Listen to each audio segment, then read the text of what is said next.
싱가포르는 3월 18일 47 케이스가 늘어나서 현재 총 313 케이스가 있습니다. 이게 지금까지 하루에 늘어난 최대치예요. 47 케이스면은. 그랬더니 누가 신문에다가 기고를 한 거예요. 이게 진짜 이게 제 마음이랑 똑같아요. 어떤 식으로 기고를 했냐면 일단 정부를 칭찬해요. 정부는 확산을 억제하려는 노력에 대해 칭찬받아 마땅하다 이렇게 시작을 해요. 그리고 현재 아픈 사람들이 지금 하는 일은 정부가 이렇게 권했어요. 마스크를 쓰고 의사를 만나라고 권했어요.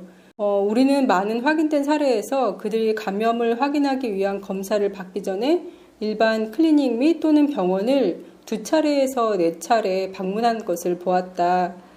이 기간은 몇 주가 지속될 수 있다.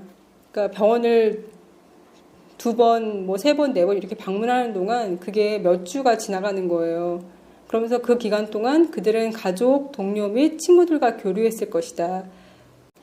여기는 선별진료소가 한국처럼 검사를 해주는 데가 아니에요. 선별진료소로 지정되어 있는 곳에 가면 거기서 의사가 진찰을 하고 그리고 대부분은 그냥 감기약을 줘요. 만약에 내가 콧물이 나온다 그러면 콧물약을 주고 기침을 한다 그러면 기침약을 주고 만약에 그 사람 증상이 너무 심해 보인다. 이거는 뭐 거의 100% 확실시 된다.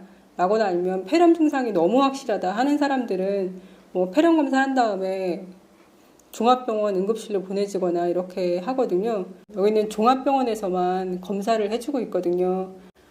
물론 정부에서는 이렇게 몸이 안 좋을 때는 집에 머무르라고 얘기를 하고 있지만 증상이 굉장히 경미한 사람들도 많기 때문에 그런 규정을 정확하게 준수하는 게 어렵다라고 얘기하고 있어요.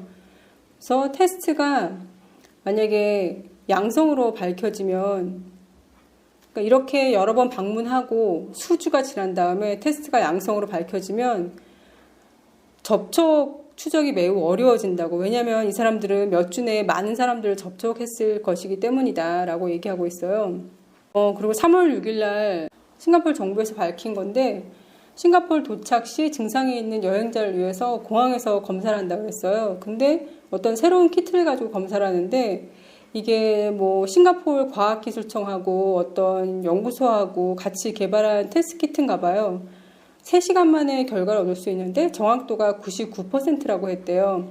그런 테스트 키트를 그냥 클리닉에 다 배포를 해라 라고 얘기하고 있어요. 그러면은 굳이 클리닉을 여러 번, 뭐 2번, 3번, 4번 가고 나서 다시 종합병원에 보내져서 검사를 받으면 그 기간 동안 위험하잖아요. 이 사람 때문에 다른 사람들이 바이러스에 노출될 확률이 많으니까 그러니까 클리닉에다가 그걸 키트를 제공하고 바로 사람들이 클리닉 가서 테스트를 받을 수 있으면 그러면 클리닉이 그런 어떤 환자를 최전선에서 미리 선별할 수 있을 거다. 그리고 환자는 단지 그냥 하루 동안만 집에 있으면 되니까 결과 나올 때까지 그러면은 접촉자도 최소한으로 줄어드는 거고 적절한 후속 조치를 취할 수 있을 것이다 라고 얘기하고 있어요.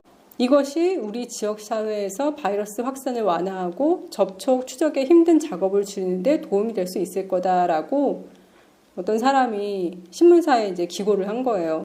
한 국제학교에서 부모가 출장을 갔다가 유럽에 출장을 갔다가 금요일 날 도착을 한 거예요. 싱가포르에. 그리고 그 부모의 이제 자제분은 토요일 날 생일 파티가 있었는데 40여 명 가량이 모였대요. 그 생일 파티에 참석을 한 거예요. 그러고 나서 그 부모는 일요일 날 확진됐다고 결과를 통보받은 거예요. 그러면은 보통 가족들은 다 같이 검사를 받게 해줘야 되잖아요. 그런데 싱가포르에서는 아무리 가족이라고 하더라도 당장 증상이 나타나지 않으면 검사를 해주지 않고 일단 그냥 집에 머무르라고 하는 거예요. 벌써 그 확진자의 딸은 생일 파티에 갔다 온 거잖아요. 아빠를 만나고서. 근데 그 생일 파티에는 40명의 친구들이 초대돼서 같이 이제 파티를 즐긴 거잖아요. 근데 싱가포르에서는 이렇게 3차 접촉인 경우에는 아무런 다른 규제 사항이 없어요. 그러니까 이 사람들은 그냥 다 학교를 또 간 거예요. 그래서 학교가 막 발칵 뒤집어진 거예요. 혹시 모르잖아요. 이게 너무 이렇게 급격하게 잘 퍼지는데 한국 같았으면 가족들은 무조건 100% 검사를 하고 그리고 그 가족들이 만난 사람들은 검사를 하거나 아니면 최소한 그 가족들이 만난 사람들도 일단은 14일 동안 자가격리를 하면서 증상을 보는 게 맞는 거잖아요. 근데 지금 그렇게 하지 않고 있거든요. 싱가포르도 지금부터 벌써 병실이 모자랄 걸 대비해서 종합병원에 있는 일반 진료실을 약간 격리 진료실처럼 만든다고 하고, 그리고 예전에 뭐 우한에서 오신 분들 격리했던 그런 시설 같은 데를 이제는 증상이 가벼운 사람들을 보낼 수 있는 그런 곳으로 이제 만들려고 한다고 합니다. WHO에서 동남아시아는 좀 더 적극적으로 검사를 해라 이렇게 얘기를 했어요. 뭐 싱가포르를 두고 얘기하는 것 같지는 않고, 뭐 인도네시아도 예를 들면서 좀 더 적극적으로 검사를 해서 빨리빨리 차단을 해야 된다라고 얘기를 하고 있거든요.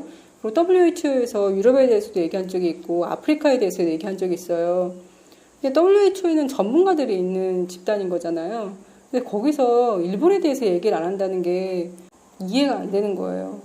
그 집단에 속한 수많은 사람들 중에 이상하다고 생각하는 사람이 틀림없이 있을 거 아니에요. 저렇게 갈 수 없는 숫자인데 저렇게 나온다는 건 틀림없이 숨기고 감추고 한다는 거를 알 텐데 그거에 대해서 가만히 있는다는 게 참 어이가 없고요. IOC도 정말 아무리 돈이 중요해도 그렇지 올림픽 정신은 이런 게 아니잖아요. 돈에 이렇게 휘둘려가지고 이렇게 하면 안 될 것 같은데 WHO나 IOC나 진짜 서로 도우려고 애쓰는 일반 국민들보다 못한 것 같아요. 그런 세계적인 어떤 기구가 제 역할을 못하고 돈에 휘둘리고 그런다는 게 참 안타깝습니다. 싱가포르도 얼른 한국처럼 대대적인 검사를 해주길 바라고요. 오늘도 건강하세요.